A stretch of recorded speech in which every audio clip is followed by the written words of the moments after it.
On September 1st, 1939, the German invasion of Poland, known as Fall Weiss, or Case White, went into effect.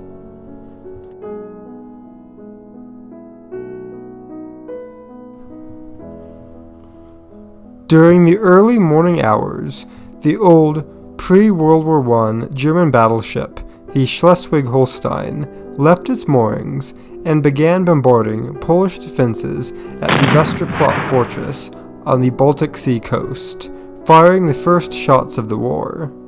The Germans then prepared to take the Westerplatte, many assuming it would be little more than a mopping-up operation. Nevertheless, now alerted, the small Polish garrison defended with great bravery and actually repulsed the first German attacks.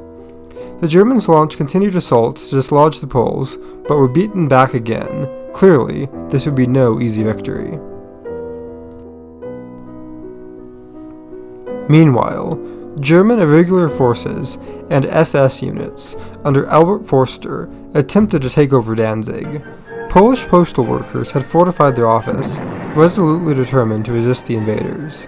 The Germans launched ferocious attacks against the building, even bringing up armored cars and artillery for support, but despite their numerical superiority, were initially repulsed by the resolute defenders. Desperate Polish resistance lasted for 14 hours before finally being overwhelmed. After the office was captured, members of the garrison were executed by the Germans, some of the first of many war crimes which would characterize the campaign. There were significant preliminary Luftwaffe raids against Polish targets, but contrary to popular misconception, the bulk of the Polish Air Force had been redeployed to smaller auxiliary airfields, and thus were not destroyed on the ground by German attacks on the main bases. Indeed, most of the grounded aircraft initially destroyed were older or unserviceable. Polish pilots flew their planes with great determination, and at times managed to down a surprisingly large number of German craft, but with their outnumbered and outmoded machines, could do little to turn the tide. In addition, the Luftwaffe showed little reluctance to attack civilian targets, and this brutality is shown by a quote from a German flyer, Lieutenant Pohl. "I had to drop bombs onto a train station in Poznan on the second day of the war in Poland. 8 of the 16 bombs fell in the city, right in the middle of houses. I didn't like it. On the third day, I didn't care. And on the fourth day, I took pleasure in it. We enjoyed heading out before breakfast, chasing individual soldiers through the fields with machine guns, and leaving them there with a few bullets in their backs." German forces in the east were primarily arrayed in 2 army groups.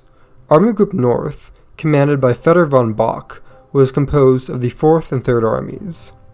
Army Group South was led by Gerd von Rundstedt, made up of the 8th, 10th, and 14th Armies. In addition, they were assisted by a small number of Slovak soldiers.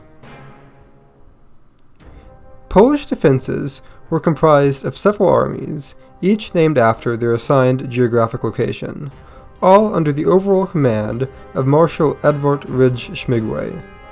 There were also a few other non-army operational groups, and the still mobilizing reserves. As a result of geography, Poland was already outflanked from 3 directions, with German territory bordering their country from the west, north, and south. Gunther von Kluge's 4th Army started driving into the Pomeranian corridor against Polish Army Pomorza, attempting to link up with 3rd Army in East Prussia and cut off Poland from the Baltic coast. The main striking force of this attack was Heinz Guderian's 19th Motorized Corps, which was well equipped with tanks and other vehicles. Even though in the long run it was untenable, the Poles chose to defend the Danzig corridor in order to contest any German occupation attempt. This was done to prevent the corridor from being seized and occupied without a fight, as the Germans had done in the Sudetenland, but now left the defenders exposed. Guderian's motorized infantry pushed into Polish defenses, but despite their mobility, made relatively slow progress. Meanwhile, however, a panzer division attacked further south, securing a crossing over the Berda River and pushing deeper into Polish lines, while the Polish defenders were too overstretched to contain this threat. Meanwhile, German forces also attacked out of East Prussia, but despite some success, didn't get very far. During the fighting in Pomerania, a group of Polish cavalry charged a force of German infantry, scattering them, but were then counterattacked by nearby armored vehicles and suffered casualties. This later became exaggerated in German propaganda as the infamous myth of cavalry charging tanks. Meanwhile, Kuchler's Third Army pushed south out of East Prussia. German attacks initially came up against strong Polish defenses of Army Modlin at Mława and were stopped. Even assaults supported by tanks of Panzer Division Kempf failed to break through. A distraught Kempf himself even reported back to Kuchler. The attack was a disaster. Terrible losses of panzers, number unknown. An attack here is hopeless. Despite continued efforts, Third Army's advance was stalled by the end of the first day's fighting. On the southern front, the three armies of Army Group South attacked the defending Polish Army Lodz and Army Krakow. These German formations had a larger contingent of armored and mechanized units, and were tasked with smashing through defenses at the border and driving on to Warsaw. The village of Mokra came under attack by German forces, but was resolutely defended by the Wolenska Cavalry Brigade, supported by artillery, anti-tank guns, and even an armored train. The German assaults were poorly coordinated between tanks and infantry, and took heavy losses against resolute Polish defenses, before the Poles were finally forced to fall back. Elsewhere, however, the advancing Germans had more success, as a Panzer division succeeded in driving a wedge between Army Krakow and Army Lodz, and the Polish Army Krakow's right flank came under heavy attack. At the fortified area around Katowice, Polish defenses largely held initially, and German attacks here didn't go far. To the south, the Germans also made more progress, though an armored flanking thrust was blunted by a Polish mechanized brigade. Further east, German and Slovak troops made relatively little progress through the Carpathian Mountains, on account of the rough terrain. As the war dragged on to its second day, Polish resistance in Pomerania was still fierce, but was in the process of being overwhelmed. The 3rd Panzer Division had made a frightfully rapid advance, nearly cutting off much of the Polish garrison defending the area, while German units continued to attack from East Prussia as well. The Polish position was critical. Their forces defending the corridor had to fall back, but were in the process of being encircled. Furthermore, any withdrawal would mean that the link to Polish units still defending on the coast would be cut, and that the Germans would be able to freely move units into East Prussia. Attempts to counterattack largely failed against the overwhelming German advance, and by September 3rd, though some forces were able to break out, most of the Polish units still trapped in the Pomeranian corridor had been effectively destroyed. Also on the 3rd, German partisans rose up in expectation of the German army's imminent arrival, but miscalculated their rising and were put down by local Polish forces, in which ethnic Germans were killed. This was later used as an excuse by the German army to execute Polish civilians in revenge. By the 4th, Army Pommerza had been badly bloodied and it was now falling back east to the Vistula, but the situation unfolding to the south and east would make this difficult. On the 2nd of September, Polish defenses around Mława itself continued to hold initially, but to their right, the German advance was able to outflank them. Efforts to stem the tide were piecemeal, and this move succeeded in unhinging the Polish line. By the 4th of September, defending forces of Army Modlin had been compromised, and were forced to start withdrawing south. In the center, Polish soldiers fought back hard, but were unable to prevent the German wedge from rupturing their defenses and continuing to drive forward. The Poles withdrew from Czestochowa, and by the 3rd, German 10th Army had established strong bridgeheads over the Warta River. The initial Polish front was now compromised. Reserves were clearly needed to plug the gap, but Army Prusy was still forming up and unable to respond quickly. The Germans, spearheaded by 1st and 4th Panzer Divisions, thrust between Army Krakow and Army Lodz, advancing on Piotrków on the 4th. The Poles desperately threw in what armor they had to counterattack. In the ensuing battle, the Polish 7TP tank proved superior to lightly armed German Panzer Is and IIs, and the Poles were able to establish a flimsy line south of Piotrków. Nevertheless, within just a few days, there was a massive gap in Polish defenses, and the Germans were on the road to Warsaw. To the immediate north, Army Poznan under Tadeusz Katarzyba had only seen light combat, and it was now the only Polish army not heavily engaged. It too retreated east, but unlike the others, it was still mostly intact, and not constantly harried by the advancing Germans. To the south, the Poles continued to put up staunch resistance, but the superior mobility of the Germans allowed them to outflank and unhinge Polish defenses. The Poles were grudgingly forced to withdraw from Katowice, though the Germans didn't gain full control of the city until the 4th. Elements of Polish Army Krakow fought a delaying action, but was forced back, and the Germans were converging on the city of Krakow itself. Further east, Army Karpaty was gradually pushed back in what amounted essentially to a sideshow theater. As this frantic fighting was taking place, on September 3rd, Britain and France declared war on Germany, technically honoring their agreement with Poland, but doing little else. In the north, armies Pommerza and Modlin continued to fall back to the Vistula. In the east, though, the Germans were able to start gaining bridgeheads over the Narev by the night of the 6th. However, the main center of action was to the south. Here, Polish armies continued to retreat back to the Vistula, but the advancing Germans were close on their heels.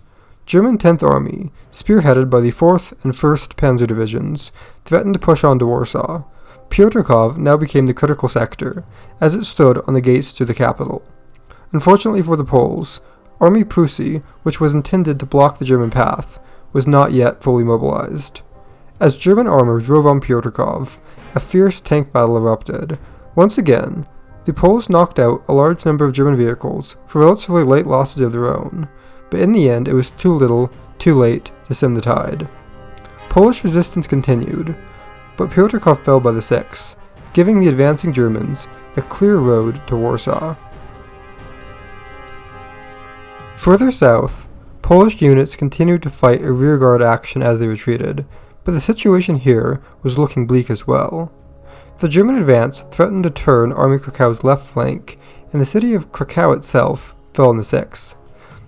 To the east, Army Karpaty was still gradually pushed back through the mountains. On the 7th, the beleaguered Westerplatte garrison on the Baltic coast finally surrendered. Exhausted and out of ammunition, it had resisted for a week and inflicted disproportionate losses on the superior German attackers. In many ways, its fight came to symbolize Poland as a whole, heroic but doomed to fail. Meanwhile, the advance of German Army Group North shifted to the southeast, pushing against Special Operations Group Narev. Though Polish resistance was still very strong at places, some German forces, including armor, were able to forward, and the Narev River was in the process of being compromised as a natural defensive obstacle. Even more critically, the rapid German advance in Warsaw had continued almost unabated, slicing through remaining Polish resistance along the way, and it was clear German spearheads would be at the city shortly. The Polish command was thrown into crisis, and fear of being cut off once Warsaw was attacked prompted Marshal Ridge-Śmigły to evacuate to Brest. In effect, though, this further impaired communications between high command and the soldiers on the front, making the already frantic coordination even more difficult. In the south, the situation was no better. German forces continued to push through Polish defenses, while Tarnów was captured on Army Krakow's left flank. The Poles continued to retreat, but efforts to hold a coherent line failed, and the southern flank situation was dire. To the west, in the Rhineland, the French finally launched their expected offensive into Germany on the 7th. At first, there was much jubilation in Poland, as rumors spread of a massive French army pushing deep into the German heartland. In actuality, though, this was clearly not the decisive offensive which would divert Germany's strength, as many in Poland expected and hoped for. The French army had advanced into the Saarland, taking modest losses largely from German minefields, but stopped short of enemy fortifications. only occupying a handful of villages, and never launching a full-scale offensive against German positions. German General Halder later claimed, "If the French had seen the logic of the situation and used the engagement of the German forces in Poland, they would have been able to cross the Rhine without our being able to prevent it." As the fighting raged on, the war in the air was just as ferocious as the war on the ground. Despite its heroic resistance, Poland's small air force was gradually ground down as a fighting force, and the Luftwaffe had almost universal air superiority. Likewise, the Poles had committed much of their small bomber fleet in desperate attacks on German spearheads. Though this caused some damage, it was a role they were ill-suited to, and suffered heavy losses. Meanwhile, the Luftwaffe could continue bombing both military and civilian targets with relative ease, and launched a mass Stuka raid against Warsaw on the 8th. On the same day, the 4th Panzer Division entered Warsaw suburbs, but was repulsed by Polish defenders supported by anti-tank guns and artillery fire in fierce urban fighting. German attacks continued into the next day, but achieved no greater success. This failure frustrated the attempt to take the Polish capital in a coup de main, and arguably demonstrated the weakness of panzer divisions when fighting in cities. Still, it was little more than a small defensive victory, and by the 9th of September, the situation was desperate. Despite determined resistance, which held up the invaders at places, and surprisingly high German losses at times, Polish efforts to defend at the border had been smashed after only a little more than a week of fighting. Though Warsaw itself had not been captured, Polish defenses were falling back in disarray, while the Germans were still advancing at an alarming rate, and it was looking less and less likely that assistance would come from the west. If the situation was to be salvaged, something needed to be done quickly.